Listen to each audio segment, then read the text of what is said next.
This is the Jeff Kai's Auto Sports Desk. The Black Bears head south in search of a Game 1 win. Big Red plays host as top teams in the country face off in the Ivies. And the Bearcats are back dancing in the Big Apple. Welcome to the Sports Desk. And welcome to championship season here in the Southern Tier.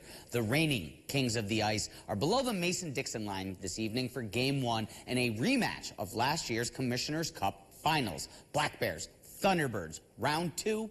Less than 2 hours away. Bears swept Carolina last season in the Cup Finals and was a victor in the lone matchup this season between the two teams. 1-0, that about a month and a half ago. All but one of these games between the Black Bears and Thunderbirds last season and this year has been decided by one goal. Brant Sherwood, that Black Bears head coach, says he expects more of the same over the next 5 games between Binghamton and Carolina. I've been watching video on how they're playing, and they still have a low man cycle in the O zone. They don't activate their D too much, but they're very opportunistic off the rush. They tend to execute flying through the neutral zone, but also they have decent special teams, and they have a stud goaltender. Binghamton is trying to win its 12th playoff game in its last 13 trips to the ice. Game 1, puck drop tonight, 7:35. We'll have highlights at 10 and 11.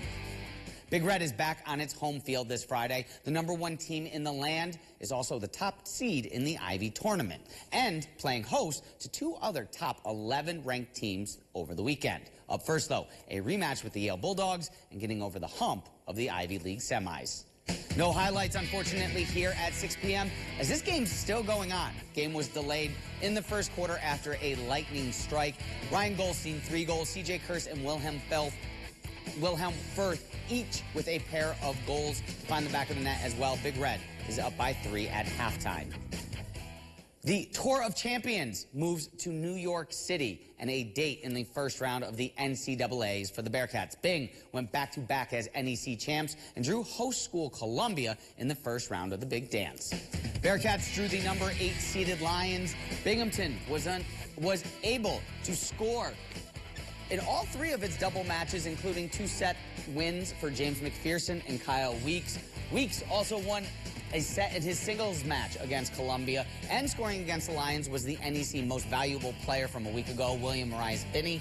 The junior went 6-1, 6-2 in his singles match with the #2 player in all of the country. Bearcats, though, season coming to an end on Friday, 4-0. Before the tournament, 5 Binghamton athletes and Coach Zazula all earning on all-conference nods.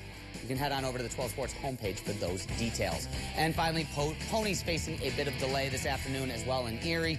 Binghamton Seawolves right now playing 2 tonight. Game 1 is scoreless. It is the 4th inning. Well, thank you, Zach, and don't go anywhere. We'll be right back after the break.